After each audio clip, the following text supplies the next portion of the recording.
Hello, my name is Teresa, and I will be reading Sexing the Cherry by Jeanette Winterson. How hideous am I? My nose is flat, my eyebrows are heavy. I have only a few teeth, and those are a poor show, being black and broken. I had smallpox when I was a girl, and the caves in my face are home enough for fleas. But I have fine blue eyes that see in the dark. As for my size, I know only that before Jordan was found, a traveling circus came through Cheapside, and in that circus was an elephant. We were all pleased to see the elephant, a huge beast with a wandering nose. Its trick was to sit itself in a seat like any well-bred gentleman and wear an eyeglass. There was a seat on its opposite side, and a guessing game was to offer up a certain number of persons to climb onto the other seat, topsy-turvy, as best they could, and outweigh Samson, as the elephant was named. No one had succeeded, though the prize was a vat of ale.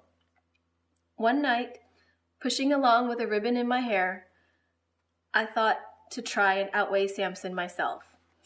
I had taken a look at him, and he seemed none too big for me.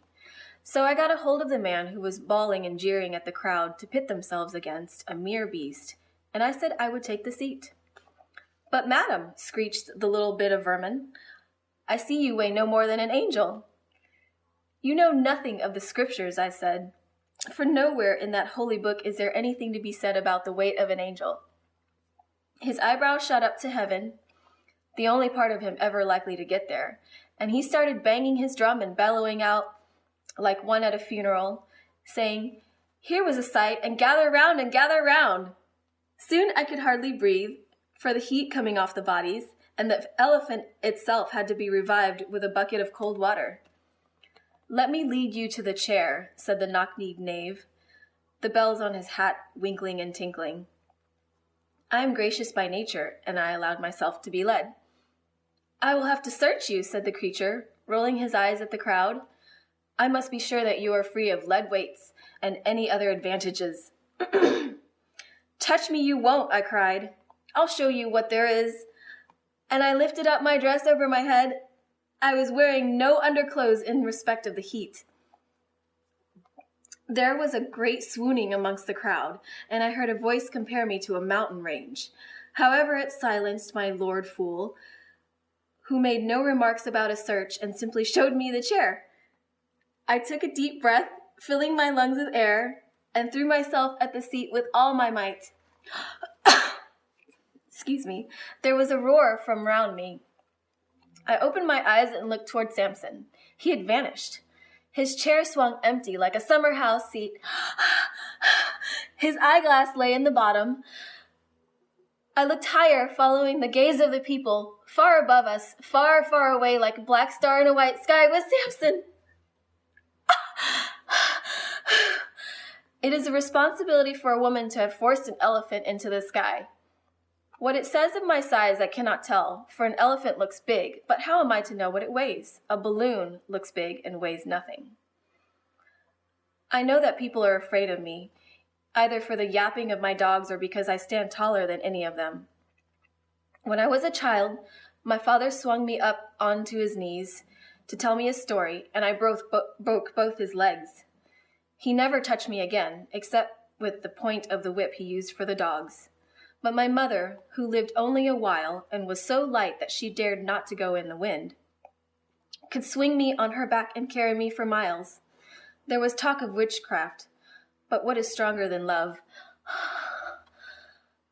When Jordan was new, I sat him in the palm of my hand, the way I would a puppy, and I held him to my face and let him pick the fleas out of my scars. He was always happy. We were happy together. And if he noticed that I am bigger than most, he never mentioned it.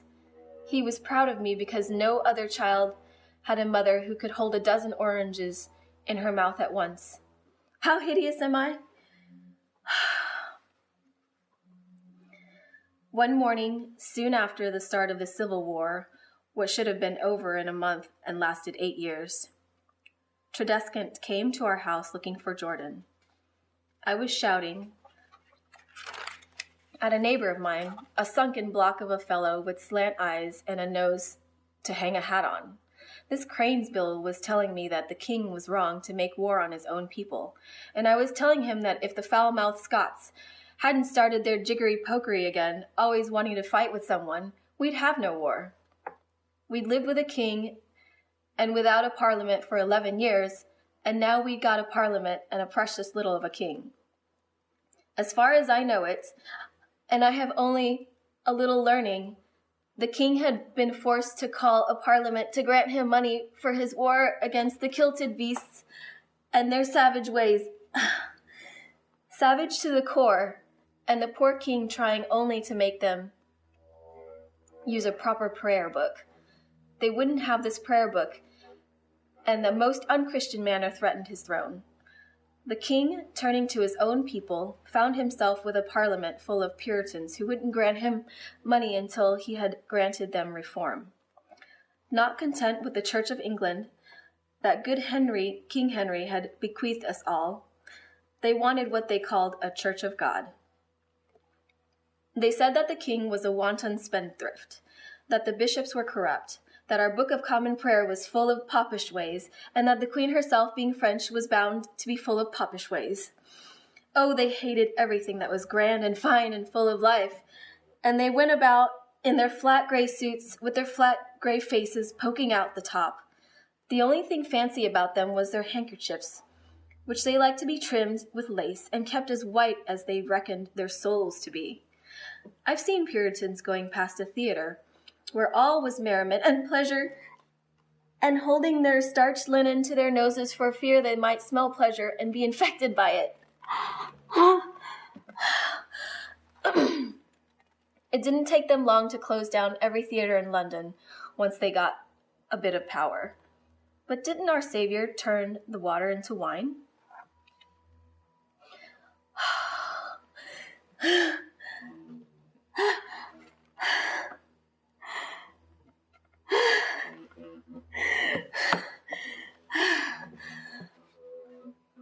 Our own minister of God soon turned Puritan and started denouncing the king from his pulpit.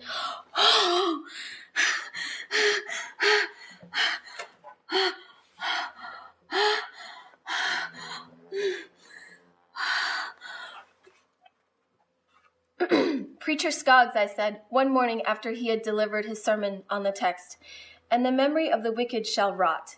Do you not know that our king is so by divine right?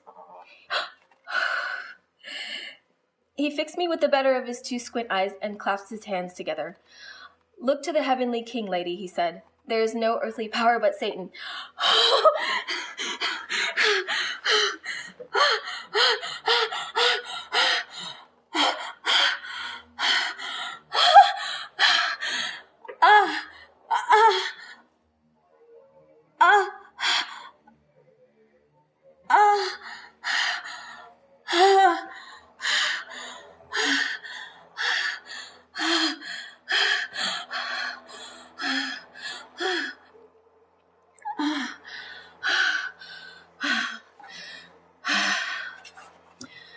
Hi, my name is Teresa, and I was reading Sexing the Cherry by Jeanette Winterson.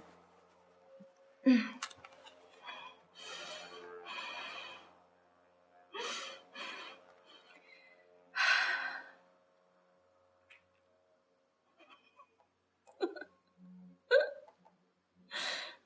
work, ladies.